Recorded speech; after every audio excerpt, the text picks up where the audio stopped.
Selamat datang kembali di channel Edi Sindoro yang akan membuat Anda jauh lebih baper lagi ya. Assalamualaikum warahmatullahi wabarakatuh. Kali ini kita akan banyak mereview bagaimana aktivitas pengerjaan percepatan pembangunan fasilitas pendukung untuk area tribun penonton yang nantinya para bosku bisa nyaman menonton gelaran MotoGP di sirkuit Mandalika. Dan tepat sekali kita dapat melihat di sini untuk capaian pengerjaan di bagian sebelah kiri area outer lane service road dari tikungan ke-16 untuk bagian pondasi dasar yang nantinya di sini merupakan tribun kelas premium yang akan dipasangkan, yaitu material tribun antara dari Prancis maupun Jepang ya. Mantap bosku, tentunya ITDC MGPA terus berusaha, baik PP juga selaku pelaksana harian untuk pembangunan sirkuit Mandalika terus berusaha supaya nanti di bulan Maret tambah bagus rupanya ya. Tentunya pembangunan sirkuit Mandalika akan berlanjut 2-3 tahun ke depan. Kawasan KEK Mandalika secara utuh bisa terlihat sempurna sesuai dengan landscape-nya ya. Dan untuk pembangunan badan jalan di depan sirkuit Mandalika dilakukan pelebaran sepanjang 700 meter untuk gelaran MotoGP nanti akan dilanjutkan. Sementara dilanjutkan sampai dengan panjang badan jalan yaitu 700 meter di depan sirkuit. Itu merupakan catatan dari Dorna Sport ya. Karena kemarin sempat saya melihat kedatangan dari Carlos Ezpeleta sekaligus pemilik tahta daripada MotoGP hadir ketika event WSBK sehingga memberikan catatan khusus kepada ITDC maupun MGPA. Dan tepat sekali di depan kita kali ini merupakan area bukit yang sedang dilakukan pengecoran supaya nanti tampak lebih kokoh dan kemungkinan akan diberikan sebuah ornamen taman, dan kita akan pantau bersama-sama nanti bagaimana rupa dan wujudnya. Selanjutnya di mana kita dapat melihat satu unit alat eskavator yang sedang melakukan penggalian sistem drainase di bagian parkir dekat dengan gerbang pintu utama kedua di depan sirkuit Mandalika. Dan kalau bosku masih mengingat, di area dekat dengan eskavator ini merupakan tempat musola yang akhirnya dilakukan pemindahan atau dilakukan pembongkaran karena jalur di depan sirkuit Mandalika akan dilakukan pelebaran jalan. Dan selanjutnya kita akan menuju area yang dimana sedang dilakukan perakitan untuk tribun dengan sistem modular yaitu Deluxe Class yang kita ketahui sudah capaiannya cukup signifikan di sini, di mana tiang-tiang modular sudah terpasang dan ada penambahan unit crane di sini atau alat berat crane yang akan membantu progres pengangkatan daripada tiang baja dari modular itu sendiri. Ini berarti bahwa sudah mulai agresif untuk perakitan modular yang nantinya tribun Deluxe Class ini yang akan dihargai 10 juta per orang untuk 3 hari dengan kapasitas 2.000 penonton ya. Dan terlihat di sini untuk rangka-rangka baja yang terlihat sangat kokoh sudah menjulang tinggi di sini. Dan perakitan modular yang kita ketahui memang tidak terlalu lama bosku ya, tentu akan memberikan sebuah kenyamanan khusus bagi para penonton yang mempunyai duit tebal ya.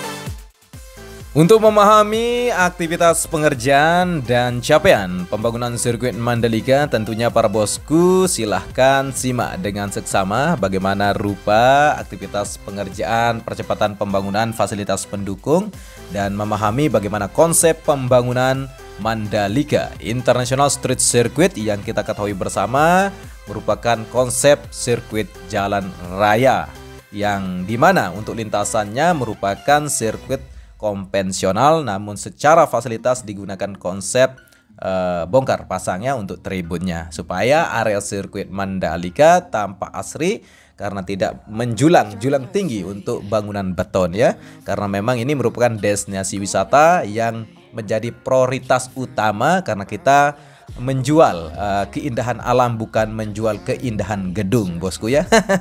Dan tepat sekali kita berada di sisi sebelah kanan area Innerland Service Road atau dekat dengan tikungan ke-1, di mana beton-beton sudah dilakukan pengecoran menjadi lantai dasar tribun premium nantinya di sini, bosku, yang dimana konsepnya cukup menarik ya. Saya juga agak sedikit penasaran bagaimana rupanya nanti tribun yang diimpor dari Prancis dan Jepang ya. Seperti ada skema-skema segitiga di sini ya. Cukup menarik untuk bagian area tangganya nanti ya. Di sini nanti para bosku akan lebih nyaman dan tidak akan berlumpur-lumpur lagi ketika acara WSBK kemarin. Segenap rasa tentunya kita harus memahami bagaimana pemerintah pusat, MGPE, ITDC maupun pemerintah Provinsi Nusa Tenggara Barat, bahkan pemerintah Kabupaten Lombok Tengah berusaha untuk memberikan kenyamanan bagi para wisatawan. Walaupun kita harus menyadari dan memberikan apresiasi kepada pemerintah maupun ETDC yang berjuang untuk membangun sirkuit kebanggaan Indonesia ini.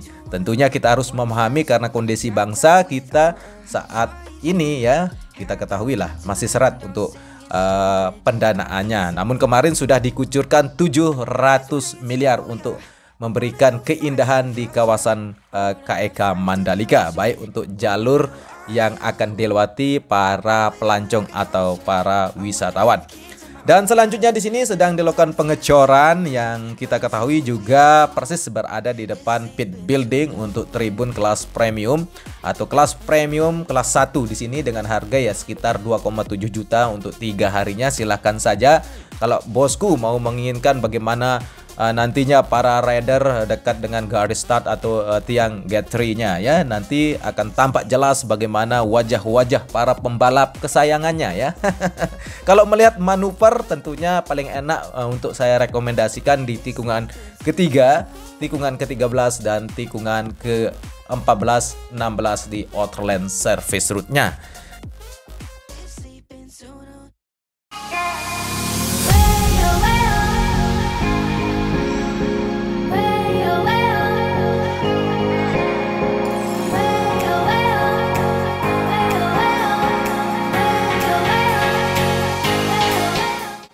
Selanjutnya kita dapat melihat di sini cukup banyak alat berat di sisi sebelah barat atau dekat dengan area tikungan terakhir atau depan race control. Di sini kita dapat melihat satu unit eskavator, ada juga motor grader, tandem roller, bahkan mobil pick up yang sedang melakukan aktivitas pengerjaan untuk percepatan pengerasan bagian area dasar yang nantinya akan terbangun untuk akses bagian badan jalan atau mobilisasi para penonton dan bagian area pondasi tribun ya. Dan memang progres pengerjaan di pembangunan sirkuit Mandalika tidak ada henti-hentinya, bosku. Bahkan dikerjakan pagi, siang maupun malam sampai dengan lembur, bosku ya. Tentu ini menjadi sebuah angin segar bagi pencinta MotoGP setanah air, bagi para penonton atau para pemirsa yang sangat cinta terhadap pembangunan nasional ini. Silahkan kritik saja, bosku, tapi kritiklah dengan cara mencintai, tapi jangan mengkritik dengan dasar membenci ya. Karena kalau dasar membenci kritik ya memang sudah sakit hati, bosku ya. Jadi kalau kita mencintai sirkuit Mandalika ini tentunya kita harus berperan aktif untuk mengawalnya. Dan tepat sekali kita sudah berbelok ke arah kanan, di mana merupakan tikungan ke-1 yang kita ketahui sudah dilakukan evaluasi. Tinggal kita menunggu hari demi hari untuk perubahan bagian lintasan yang ya aspalnya ya baru, bosku. Tentunya akan mempunyai waktu lama untuk menyesuaikan bagaimana rupa nanti warna yang akan menyatu dengan lintasan yang lama ya. Dan selanjutnya kita akan menuju area zona tengah di sini, bosku. Yang saya sampaikan dahulu bahwa proses lane clearing itu tidak akan terlalu lama. Jadi untuk membangun sesuatu itu memang butuh waktu yang lama, untuk merusak itu sangat cepat. Bahkan 1 hari pun ya. Gedung yang sangat tinggi dibuat beberapa puluh tahun atau beberapa tahun dilakukan pembangunan hanya bisa dirobohkan dengan 1 detik saja ya, ST12. Dan memang rupa di area zona tengah nanti ini akan terbangun untuk resort dan hotel, namun akan dilakukan setelah acara MotoGP akan berkelanjutan 2-3 tahun ke depan karena menunggu investor juga bosku ya.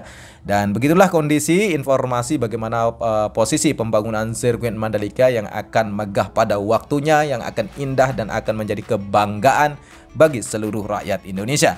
Dan kali ini kita akan menuju area Tribun 360 ya, yang posisinya di atas bukit dekat dengan tikungan ke-9, 10, 11. Di sini kita dapat melihat untuk bagian badan jalannya yang sudah diberikan material sabis atau LPA, tinggal dilakukan untuk pengaspalan menuju area puncak bukit yang dimana akan terbangun dengan konsep restoran ya di atas bukit 360.